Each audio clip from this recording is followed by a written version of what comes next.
I've just been like diving deeply into my Taekwondo training and trying to integrate it into my new martial arts philosophy because I want to make it my own thing and I want to develop it as if it's an art, as if it's its own sort of category of discussion. I think that's what martial arts truly is. I mean, I was watching a video about an Indian martial art that was like the origin of all martial arts. It started with a K, I forget the name. But they were like doing it in India and it got banned under Britain because martial arts is a war philosophy. It's a philosophy of understanding yourself in a case of resolve. Because like when you have a resolve check, when you test your resolve in life, when you test your philosophy, like what you understand about the world, it gets sort of there's a feedback mechanism. There's evidence of tests of resolve. That's what everything is. When life says that I am a tree, I'm going to test that theory against the world. You know, trees understand what other trees are going through because they're trees. They think in terms of tree. They think in terms of hundreds of years sometimes. And like for example, in Taekwondo, I was taught like you should be able to hear what you're doing with your clothes. If you're not doing it, if your clothes aren't popping, then you're not getting that speed that you want. Because once you perfect the speed, power comes with the speed. Because that's just physics. The faster something's going, the more force it hits with. And once you're able to stabilize around that, like I just want to listen to my kicks sometimes. I came back in the back of my yard, like I was gonna study philosophy, and I have all these thoughts all the time, and I want to record them for YouTube. I want to record them for the world, but it's like I don't know whether or not that's what I'm supposed to be doing forever, or just for now, as in a thing that I learned to grow out of or mature out of, because every person has a maturing phase. Like what I want to do is I want to mature into a person that sweats this much every day, no matter what he's doing.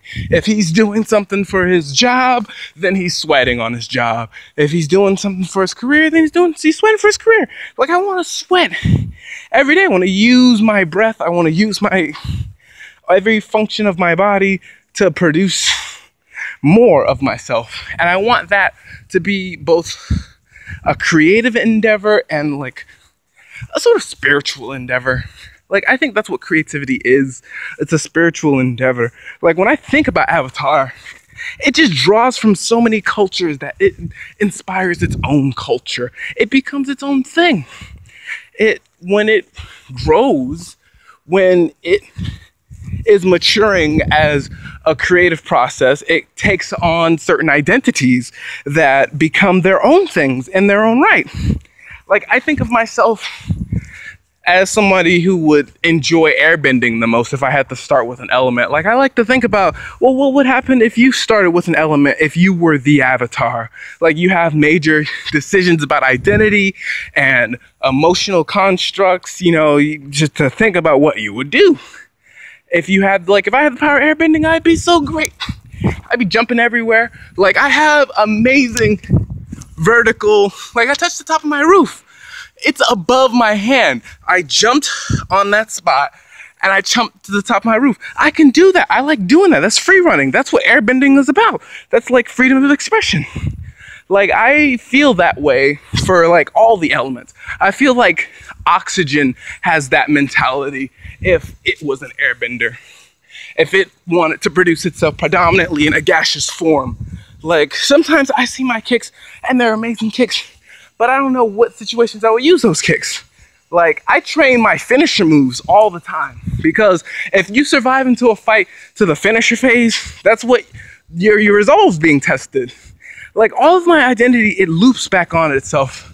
And that's kind of why I like recording myself, because it like makes sure like I can flesh out the ideas. They're too big for my head. I admit that. Like I have a head that was descended from, you know, apes, you know, around the African continent. That's where I got that from. Everyone has a little gift that they get from their ancestors in the form of genes. Just specific little things. And it's like I always had the genes to like understand almost everything that's told to me, if it's told in a way that I was meant to understand it. If something was if people tried to hide stuff from me, I would understand it anyway, because it's like later I'm going to understand what this means. Like if you talk about abortions, I'm going to look what that is. Like I did that as a kid when I was 5-year-old. Like, and it's like, there's so many words for everything. There's so many words. There's so much identity. There's so much life that just spawns of its own accord. Like, I like my personality as it manifests across almost any organic identity. If I was, instead of derived from primates, derived from raptors that inherited to the intelligence of like velociraptors and stuff, because, you know, intelligence is just a thing that is just like a genetic trait, just like everything else you have, a genetic trait. You inherited the intelligence. The intelligence, it sort of passes itself down along the lines. It reinforces its own identity. I think all these things while I'm listening to my kicks. And I want to make sure my uniform pops all the time. I got my Taekwondo gi on. I'm a black belt training.